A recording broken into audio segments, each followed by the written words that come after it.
Time said Daze WWE really need to sit down Sol Ruca and discuss Sol going to training at the PC during her free time to shake off those nerves, because the botches have become a regular thing and it's hurting the image. Well, I agree with that, and I think they have done that. I didn't notice any botches in her match on Raw, and I think actually a conversation has been had, because I don't think it's a coincidence that she went for that cartwheel on the top rope that goes into a DDT, the one she messed up when she dropped the title to Raquel. She went for it, and before she could even do the move, it got cut off. She got hit and, knocked off that top rope. That wasn't a botch. That was just her being prevented from doing the move. So I thought it was quite clever how they had her go for something and then, not fully execute it because it got cut off. Look at the Soul Snatcher. I mean, think about it this way. She could have done the Soul Snatcher, and then Liv could have put the foot on the rope. Then Soul could have had a go at the referee. Could have been a weapon involved. We could have gone with a different finish, but Soul actually goes for the Soul Snatcher. Liv grabs the leg of Soul. She goes falling down, and that's what leads to the DQ. The ref sees it, and that leads to the DQ. So they decided to have a go for a couple of moves that I can think of. There may have even been more, but a couple of moves in particular that she went for that were cut off, that she did not fully execute.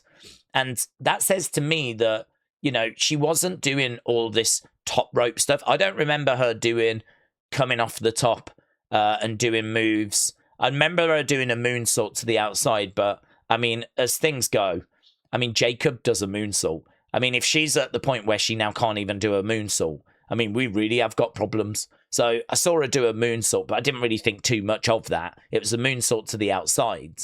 But I don't remember her really botching anything yesterday. But I think the reason for that was because we quite cleverly found a way, if that's even a word, of having a go for stuff, but not having her fully execute it. And I think the reason is because we don't want the crowd to think that she's not trying. We don't want the crowd to think that she's now got lazy or she's lost confidence in herself.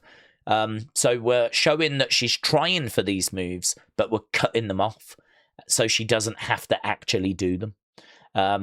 And so I actually thought that yesterday was one of her better performances. I don't recall seeing a botch in there. There may have been one. Maybe I missed it. I don't know. Or maybe it was small and inconsequential. The things that bother me is when she's going for big moves, doing big flips or, whatever, and she's crashing and burning. And as we said, the reason why that's a problem is it can cause injury to her. It can cause injury to her opponents.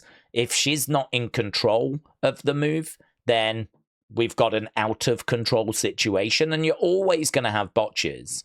Botches have been in wrestling since, wrestling has been around. So you're always going to have botches, but it's just how regular they've been occurring with her. It's been literally every match, one or two. So I thought they did a decent job yesterday of making sure that we just had to go out there, wrestle a match, kept it pretty simple. We got through. Hopefully, if there are nerves about walking out there and performing in front of a crowd of people, if we keep doing that for a little bit, hopefully, those nerves can just sort of start to get controlled. Then we can start to put in the odd spot. Then we can start. So rather than emptying out the full bag of tricks, we just drop some in, Maybe next time she does the exact same match, only she hits the Soul Snatcher at the end. So go out there, wrestle a match. You ain't got nothing to worry about. Standard clotheslines, suicide dive, do a moonsault, back and forth, all that kind of action.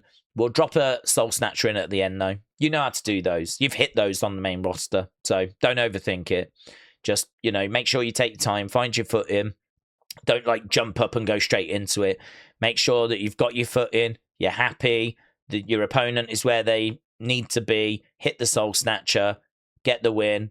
We go, we move on, a few weeks later, we'll drop in something else. And before you know it, a couple of months down the road, her nerves are fine, And of course, you need that feedback from her. But yeah, I mean, look, if she's going to be a work in progress for, I don't know, 6 months. I mean, it might be that over the next 6 months, we have to keep dropping little things in and we have to keep like checking in. It's going to be worth it, isn't it? I mean, I don't know how old she is, but I'm pretty sure she's still in her 20s. So just keep working with her, keep, building her confidence up. Any moves that she just consistently is not getting, then we drop them, we get rid of them. Let's just focus on the ones we can do, shall we? Because, eye-catching moves are obviously good. So as we said, they're like notes in a song. Like, you need moves. But there's a lot of other things that are going to really impress people. Like Undertaker said, storytelling, selling, selling an injury, things along those lines, picking up the pace, changing the pace. Not just going a million miles an hour throughout the whole thing, but slowing it down at times. Frustrating the crowds because they want to see the babyface comeback. Maybe the heel slows it down. Babyface desperately trying to get out of a sleeper hold or headlock, can't quite get out. Trying to get the crowd going, Crowd applauding away. Babyface trying to build back up. Heel takes them back down again. Oh, God. The crowd are like, thought that was the comeback then. Again, come on, guys. That work is not moves, but it is your interaction with the crowds. And that is just as important as being able to do a springboard moonsault or so along those lines, a 450 splash. Like, that stuff is just as important, more important, I would argue. So I think there's so many different facets for her to work on, and not just can she hit her springboard moves. That I would have her go out there, focus on those now, and improve those, keep getting better, and we'll drop in the springboard stuff after. But it does bring us back to the conversation of how do they improve? Because where does she go? I mean, she can go the PC and work and train there, but she's done that for years. You're not going to see a magic improvement now because she's done work at the PC for years and years and years. If she goes to the PC, I mean, can she just work on her confidence? I mean, it's one thing to have confidence in a gym. It's another thing to then have to go out and perform in front of thousands. You can't really replicate that. It's a little bit like in football and penalties. You can practice penalties all you want on the training fields. It's a very different thing when the match matters and there's thousands of people in a stadium and millions watching at home. You can't replicate that. So she might, I don't know what you do. This is why they need house shows. This is why they need more house shows. This is why they need more reps. This is why that idea the other day from the channel, which I thought was brilliant, which is they've got a 2-hour SmackDown. Why don't they do a 1-hour show on YouTube that's like SmackDown Light, SmackDown pre-show, SmackDown Countdown? Why don't they do something like that, which is still its own show with stories and feuds, but, it just lives on YouTube for an hour, and then immediately we go to SmackDown. It's the same venue, same audience. It's just rather than someone missing out on not wrestling on SmackDown, we've got an hour to just get in, say, 3 matches. Perhaps we do 3 matches.